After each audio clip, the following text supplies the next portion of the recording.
On va quand même écouter un peu le chef de l'État hier soir sur TF1. On va l'écouter sur la question du voile dans le sport. Parce que précisément, une sportive avait enregistré un message pour le chef de l'État. Elle l'interroge. Le rapport Sporade du ministère de l'Intérieur confirme qu'il n'y a pas de phénomène de radicalisation dans le sport et même que le parcours des personnes radicalisées est marqué justement par l'arrêt de la pratique sportive. La France va-t-elle pousser les citoyennes que nous sommes à nous replier sur nous-mêmes alors que nous souhaitons partager les valeurs du sport? La question est absolument parfaite. La réponse du chef de l'État est intéressante. Je suis pour la charte olympique qui interdit le port de tout signe religieux dans les compétitions. C'est quoi le rapport? La charte olympique, c'est la charte qui règle les Jeux olympiques. Rien n'oblige la République française à suivre les recommandations de la charte olympique pour ses compétitions sportives nationales. Il me semblait, moi, que la France était encore un État souverain. Donc j'ai ici la charte olympique. La jouissance des droits et libertés reconnus dans la présente charte olympique doit être assurée sans discrimination d'aucune sorte, notamment en raison de la religion.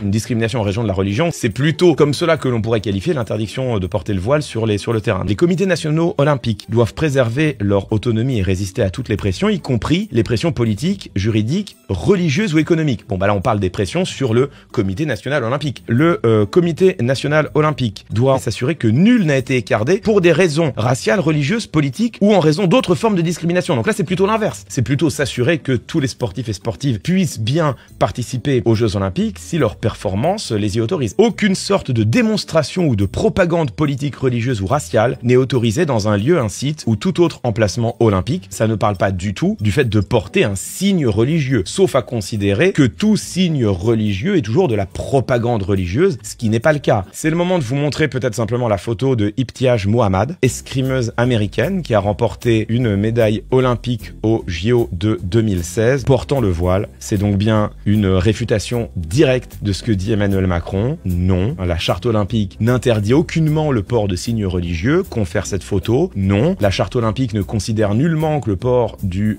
foulard est une propagande religieuse, confère cette photo. Non, la charte olympique dont non seulement nous n'avons aucune raison de penser qu'elle devrait régir nos compétitions sportives nationales, mais en plus, la charte olympique ne dit même pas ce que le président de la République lui fait dire. Ça fait beaucoup là, non? On est devant un Emmanuel Macron qui manipule au dernier degré une charte que soit il n'a pas lue, soit, ce qui est encore pire, il a lu et il lui fait dire le contraire de ce qu'elle dit. Je pense que quand on est dans une compétition, c'est pas la place d'un signe religieux, quel qu'il soit. Manque de peau, ça contredit directement nos lois sur la laïcité. Oh merde! Oh, c'est con ça! Qui dispose précisément que seuls les agents de l'État sont astreints à la neutralité religieuse et pas les individus. Parce que c'est l'égalité aussi entre les femmes et les hommes, c'est l'égalité entre chacun. Mais si une compétition, c'est pas la place d'un signe religieux, quel qu'il soit, ça vaut pour tous les signes religieux. Ça veut dire qu'il devrait s'émouvoir aussi de ces sportifs et sportives qui portent une croix autour du cou, qui se signent après avoir marqué un but. Preuve que ce qui dérange le chef de l'État, en réalité, ce n'est pas la présence de signes religieux sur le terrain. Ce qui le dérange, en réalité, ce sont les femmes qui choisissent de porter le voile. La position du chef de l'État ici n'a absolument rien à voir avec une quelconque laïcité parce que ce qu'il dit est contraire à la laïcité. Ça n'a rien à voir avec la charte olympique parce que ce qu'il dit est contraire à la charte olympique. Ça a tout à voir avec une pure position islamophobe. Je n'aime pas les femmes voilées